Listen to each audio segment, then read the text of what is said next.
portfolio quality, which is typically measured as a portfolio at risk, which is portfolio at risk over 30 days, so that's the delinquencies. If you're always measuring that over an increasing base, it can be increasing, but if it's increasing at a lesser pace than what the portfolio is increasing, then it looks like your portfolio quality is getting less or improving, when in fact, steady state, it would be getting worse. And so now, you're seeing across the industry in the last year, you've seen the portfolio at risk or delinquencies increasing, but in terms of steady state, it's probably about the same.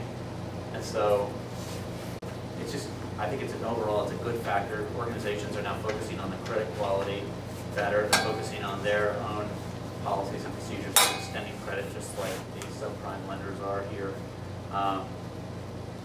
And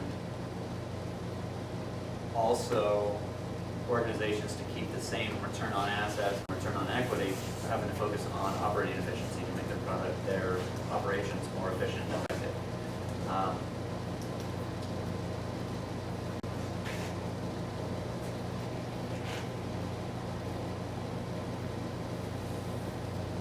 And sort of an anomaly, as I'm sure you've studied, is that microfinance still is a young industry. I mean, 30 years is not young, but in terms of it being a real robust industry with lots of players in it, it's still young. There still are no major defaults. So these are microfinance institutions defaulting on their debt to organizations like us or to the World Bank. And there still have not been any widespread defaults or publicized defaults. And without defaults and a default history, then there's no way of properly pricing risk. So there's still a sort of, that's what's led to a lot of interesting dynamic between microfinance institutions in the developing world and ourselves as an intermediary and investment banks like Lehman Brothers and JP Morgan, and how there's just a massive disconnect in terms of where the microfinance institution perceives risk and where Wall Street perceives risk. Classic example, I was on the investment team. I was handling Central America, Mexico, and the Caribbean, and one of my clients was in Nicaragua, and they were one of the best microfinance institutions, or they are one of the best microfinance institutions in Nicaragua.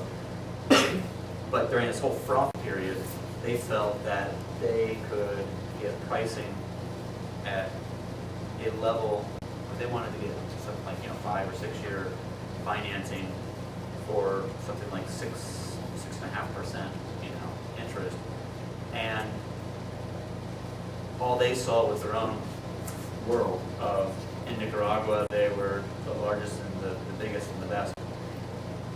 But you get to Wall Street and you look at JP Morgan, who can price and do deals anywhere in any country, and they look at Daniel Ortega moving into office in Nicaragua and what he has the potential for doing and what he did back in the 80s, the Sandinistas, and their pricing, they're thinking that's more like 12%. Well, especially with credit being crunched, but they get even higher than that. And there's just a massive disconnect of where the supply and demand is. Yeah. How is risk perceived in regards to the informal sector? Like, is there any expectation from the MFIs or the investors that the people receiving loans formalize their businesses and become part of the formal industry? There's generally, that is the overall hope, yes. I mean, I think that a lot of these governments need to, if they themselves are going to accede, and the overall markets in those, capital markets in those countries are going to accede, then there needs to be greater formalization. And that will allow tax revenues to get into those governments.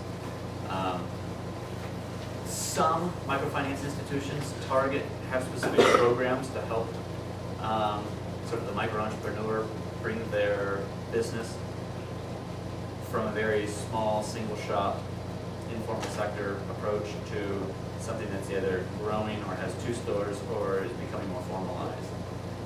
I'd say absolutely it would be a goal that you bring the whole thing into more of a formal economy, because there is definitely correlation between the formal sectors and formal economies and overall quality of life in the developing world. So economies that have more of a formal sector are ones that are going to have a higher quality of life for its citizens. So it's definitely an overarching objective.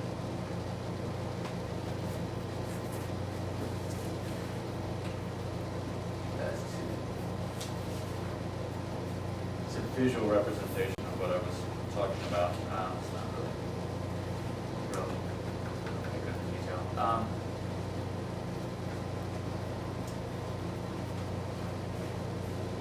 Just broadly, I touched upon, for instance, Daniel Ortega on the fourth point here, growing political risk.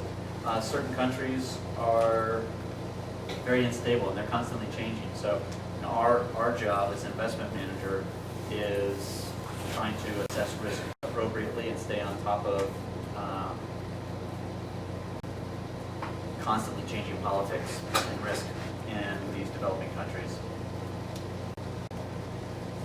We feel with a lot of capital flowing in. The first point, that there can be mission drift. So the organizations that target one sector with one type of product have the wrong incentives to either increase loan size too quickly, to profit too quickly or too easily, or to demand products too easily, and to higher risk products, which can have the effect of crashing the company, microfinance institution.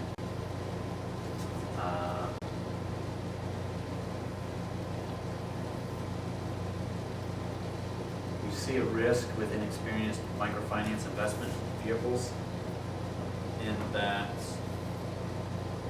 as I mentioned, there are really 10, 15 major ones in the world, and we're one of those, or 4 in the States, the rest are in Europe.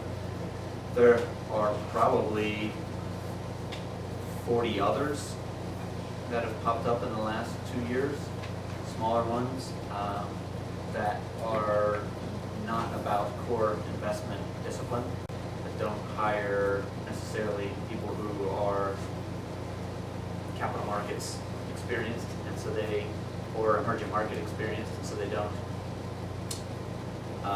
in many cases, do a field due diligence. On all of our transactions, I sort of glossed over it, but on all of our transactions, we will go out to the field and visit our potential investment for about 6 days. Only 3 of those days will we spend in the headquarters, meeting with the board of directors and management team and all of the key stakeholders. The other 3 days we will spend out in the field, visiting branches of the microfinance institution. And we will never, except like the night before, announce which branch we're going to. So they're always unannounced visits. We'll meet with the branch manager, and we'll meet with select loan officers within that branch. Again, unannounced. We'll just pick the people. And then we'll have those loan officers, after we do some file testing to make sure that there's consistency of messaging in terms of what the loan officer is saying, the branch manager and the regional manager and the COO and COO, what they're all saying up and down the line.